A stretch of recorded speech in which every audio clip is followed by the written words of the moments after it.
Hi, I'm Peter J. Ray. Welcome. Today's topic is Thomas Jefferson, Part 4. We stopped last time in 1793. Thomas Jefferson was the Secretary of State for President George Washington, and he's working in Philadelphia, which was the capital of the U.S. at that time. Now remember, Jefferson had been in France during the beginning of the French Revolution. He'd been at the Estates General. He'd been in Paris when the fall of the Bastille happened, and he was a big supporter of the French Revolution. In 1793, the French king, King Louis the 16th, had his head cut off. He was executed in public, along with the Queen, Marie Antoinette, and this was controversial. Those who were, of course, and Jefferson remained hopeful about the French Revolution. At that time, Denis Diderot, who actually wrote the first encyclopedia, created the idea of the encyclopedia, he had this to say, quote, "Man will never be free until the last king is strangled with the entrails of the last priest." Now this is a gruesome image. The entrails would be your intestines. And if your entrails are removed, that means you're going to be dead. And so this image of the last king, being strangled by a priest's intestine, and that the world would become free if this happened. And it's a very troubling quote because the French Revolution turned against Christianity and believed, let's kill all the priests, kill all the Christian religious leaders. Well, and they tried to abolish Christianity. Well, I think this is really where they went wrong. And then the other thing is there was a belief at that time that all the troubles in the world were caused by kings. These greedy kings who made trouble, made war, and made all kinds of problems, and people suffered because of the kings. And what the people at that time didn't know is that in the 20th century, there would be people like Adolf Hitler and Joseph Stalin and Mao Zedong, who were not kings, but who were more destructive to human happiness, and who killed more people and created so much misery in the world. And they were not kings. See, so you can eliminate the kings, but you're still going to have problems with abusive leadership. So anyway, but they couldn't see the future. In America, there was a lot of enthusiasm for the French Revolution. Americans who supported it, and during this time in George Washington's cabinet, there was severe conflict between Alexander Hamilton, and who was the Secretary of the Treasury, and Thomas Jefferson. Severe conflict. And this actually was the beginning of the two-party system. Hamilton was the leader of the Federalist Party, the first political party in our country, which was based on supporters of the U.S. Constitution. And then Jefferson wound up starting the second party, which is really now the Democratic Party. It was called the Republican Party at that time, but this was the beginning of the Democratic Party. Jefferson's the founder. And so this is the beginning of the two-party system. And those who were, you could say Democrats, they called them Republicans, they were supporters of Jefferson and of the French Revolution. So this in Philadelphia that year, 1793, there was a yellow fever epidemic which killed 6,000 people, 1/5 of the population. Just imagine. So the government transferred temporarily to Trenton, New Jersey because of that. Now Jefferson was getting fed up with his conflict with Hamilton, and of course he'd been away from Monticello, his home in Monticello, for a long time, and he resigned as Secretary of State in 1794. He'd had enough of politics, and so he wanted to go home to Monticello, and he wrote this in 1794, quote, "I am going to Virginia. I am then to be liberated from the hated occupation of politics, and to remain in the bosom of my family, my farm, and my books. I have my house to build, my fields to farm, and to watch for the happiness of those who labor for mine." Yeah, he actually completely remodeled or redid Monticello. The Monticello that we're familiar with was really built during these years, and because the earlier version would not be recognizable, and it was torn down. There was a lot of construction. He wrote a letter to George Washington at this time in 1794, quote, "I returned to farming with an ardor which I scarcely knew in my youth, and which has got the better entirely of my love of study." So he was planning to go home to farm, work his farm, and to read books and enjoy that beautiful setting. He got involved in crop rotation, and he invented a new plow for agriculture, the mold board of least resistance. Jefferson was trying to become self-sufficient, and he had a nail factory. They were making nails. He also had a flour mill, a blacksmith shop, and a textile operation.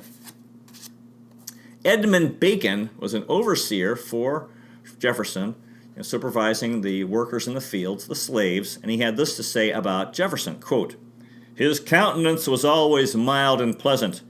Mr. Jefferson was like a fine horse. He had no surplus flesh. He had an iron constitution and was very strong. Mr. Jefferson was an early riser, arose at daybreak or before. He did not use tobacco in any form. He never used a profane word. He never played cards. He was very fond of vegetables and fruit, and raised every variety of them. Mr. Jefferson was very liberal and kind to the poor." Jefferson had this to say about Monticello, his wonderful home, quote, "I am as happy nowhere else and in no other society, and all my wishes end, or I hope my days will end, at Monticello. Where has nature spread so rich a mantle under the eye? Mountains, forests, rocks, rivers. With what majesty do we there ride above the storms? How sublime to look down into the workhouse of nature, to see her clouds, hail, snow, rain, thunder, all fabricated at our feet, and the glorious sun, when rising as if out of a distant water, just gilding the tops of mountains and giving life to all nature." At Monticello, he had a fence-enclosed park where he raised deer. He had tame deer, and he would feed these deer Indian corn by hand. At Monticello, Jefferson kept busts in his home of George Washington, Benjamin Franklin, Lafayette, and John Paul Jones, the great hero in the U.S. Navy. Now, things were not all peaches and cream. He actually developed depression. He had problems at Monticello. He wrote a letter to James Madison in 1795, quote, "My health is entirely broken down within the last 8 months." He was a recluse. He'd become a recluse and depressed. He wrote this. 7 years later, he wrote to his daughter Polly, whose husband was mentally ill, and she wanted to withdraw from the world. He wrote her this, quote, "I think I discover in you a willingness to withdraw from society more than is prudent. I am convinced our own happiness requires that we should continue to mix with the world and to keep pace with it as it goes, and that every person who retires from free communication with it is severely punished afterwards by the state of mind into which they get, and which can only be prevented by feeding our sociable principles. I can speak from experience on this subject. From 1793 to 1797, I remained closely at home, saw none but those who came here, and at length, became very sensible of the ill effect it had upon my own mind, and of its direct and irresistible tendency to render me unfit for society, and uneasy when necessarily engaged in it. I felt enough of the effort of withdrawing from the world then to see that it led to an antisocial and misanthropic state of mind, which severely punishes him who gives into it, and it shall be a lesson I never shall forget as to myself." So you can see he was alone too much. He developed mental illness from being too isolated. So his plans really didn't work out. In a way, he needed time away from the world, and I think partly he became depressed. He had more work to do. He needed to become the third president of the United States. His work wasn't done. And if he'd been very, very happy, that never would have happened. but he became very depressed because he was so isolated from people. Now his land had become played out, had become weak from tobacco. That was the problem with growing tobacco. It really weakened the soil. So Jefferson started growing wheat and things like, he was growing peas, potatoes, corn, rye, and clover. He also had peach trees. So he's trying to replenish the soil. So because of his unhappiness, his depression, he decided that he needed to get back into the fray, into politics. And in the 1796 presidential election, he allowed his name to be entered as a candidate for the Democratic Party for president. And he finished second behind John Adams. And under the law back then, that meant you were elected vice president. So that meant he was going to leave Monticello for Philadelphia, where he would serve as vice president, which he did for the next 4 years, from 1797 to 1801. He arrived on March 2nd, 1797. There actually isn't much work to do if you are vice president, and he wrote this at this time, quote, "Nature intended me for the tranquil pursuits of science, by rendering them my supreme delight. But the enormities of the times in which I have lived have forced me to take a part in resisting them, and to commit myself to the boisterous ocean of political passions." So he was back into the political fray, into the political arena. He was elected that year, 1797, as president of the American Philosophical Society. Kind of a misnomer. It was the leading scientific organization. At this time, a fellow from New England was visiting Philadelphia, and he met Jefferson, and he had this to say, quote, "When he spoke of law, I thought he was a lawyer. When he talked of mechanics, I was sure he was an engineer. When he got into medicine, it was evident he was a physician. When he discussed theology, I was convinced he was a clergyman. When he talked of literature, I made up my mind that I had run against a college professor who knew everything." You can see how well-rounded he was, this ideal of the ancient Greeks, being knowledgeable in many fields. In 1798, things were very, very bad in France because of the Reign of Terror, and there were so many people were being arrested and killed and executed. So a lot of French people were leaving, and that year, 1798, there were 25,000 Frenchmen who had taken refuge in Philadelphia, seeking refuge from the Reign of Terror in France. So the French Revolution really had fallen apart, become a disaster. But there was a lot of controversy in the U.S. These were tough political times. The French, whether you supported the French Revolution, whether you supported England, and John Adams was getting a lot of criticism, and he was trying to remain neutral, trying to stay out of war, and he passed this Alien and Sedition Acts, which was definitely a mistake, which made it illegal to criticize the government. It was a violation of free press, and so Jefferson was very much against this, and this really hurt the Federalist Party. Eventually, in the years to come, the Federalist Party died out.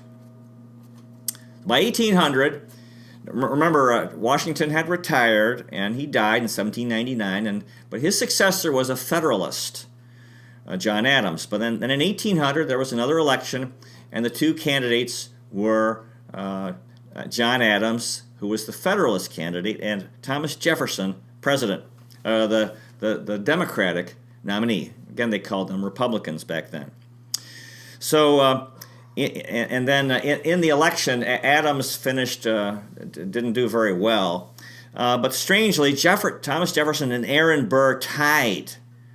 So and because under those laws, it wasn't clear who you were voting for president. Now, actually, Aaron Burr had been a vice presidential candidate. So anyway, the House of Representatives resolved this, and they eventually people realized Jefferson was the intended presidential candidate that was preferred.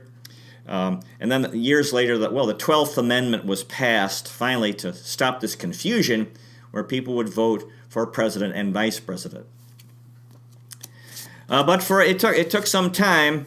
The Federalists were determined to prevent Jefferson from becoming president, and so they wouldn't. They were voting for Aaron Burr, and there was a long deadlock. They voted many times. This was a political controversy that dragged on for some time. Finally, a guy named James Bayard, who we have to consider a great hero. He was in the House of Representatives from Delaware. He was also a Federalist, but he finally voted for Jefferson. And he was no longer willing to, quote, exclude Jefferson at the expense of the Constitution. That was the 36th ballot. There was this deadlock, and the House kept voting, and they couldn't resolve it. Finally, this James Bayard defected from the Federalists, and he did the right thing. Voted for Jefferson, and then Jefferson won. This was in early 1801. Now remember, the capital had transferred to what they called Washington City back then, on the Potomac River between Delaware and Maryland. Actually, John Adams had served for about 5 months in Washington. But it was still a very, very wild city. There were still wild, on the sides of Capitol Hill, there were still a lot of trees. It was a wilderness. The area was still wild, wooded, and filled with game. There were wild animals in the forest around the Capitol. So in March 4th was Jefferson's inauguration day, and he walked to and from his inauguration. And I think Jimmy Carter, and years later, followed that tradition. Pennsylvania Avenue was stump infested.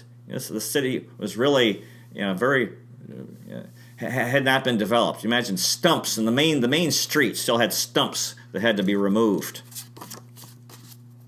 Jefferson hiked up Capitol Hill to the Capitol for his inauguration. And earlier, during the planning of Washington City, he had insisted that the Capitol be built on higher ground than what they called then the President's House, we now call it the White House, to symbolize the preeminence of the people. Now, the campaign had been very bitter, and this was the first transfer of power. Remember, it was a transfer of power from the Federalist Party to the Republican Party, which is the Democratic Party. We now call it that. So this was a big deal, and there had been no war, no bloodshed. It was a peaceful transfer of power from the Federalists to the Democrats. So this was wonderful. But there had been a very tough campaign. A lot of horrible things had been said, that John Adams wanted to become king. A lot of terrible things were said about Jefferson, that that he was an atheist and he wanted to outlaw Christianity and oppress Christians and remove destroy all Bibles in America. Crazy stuff that was said. And it was a very divisive campaign. A lot of hard things had been said. And so Jefferson gave his inaugural address, and this is what he said, quote, "Every difference of opinion is not a difference of principle. We have been called by different names brethren of the same principle. We are all Republicans. We are all Federalists. If there be any among us who would wish to dissolve this union or to change its Republican form, let them stand undisturbed as monuments of the safety with which error of opinion may be tolerated where reason is left free to combat it." This is a wonderful quote. He's trying to heal the divisions that the campaign had created. We're all brothers, and let's tolerate criticism. We're not going to always agree politically, but let's tolerate. It's okay to disagree. And he continued in his inaugural address, quote, "All will bear in mind this sacred principle, that though the will of the majority is in all cases to prevail, that will to be rightful must be reasonable, that the minority possess their equal rights, which law must protect, and to violate would be oppression. Let us then, fellow citizens, unite with one heart and one mind. Let us restore to social intercourse that harmony and affection, without which liberty and even life itself are but dreary things. Sometimes it is said that man cannot govern himself. Can he then be trusted with the government of others? Or have we found angels in the forms of kings to govern him?" Wonderful and tremendous quote.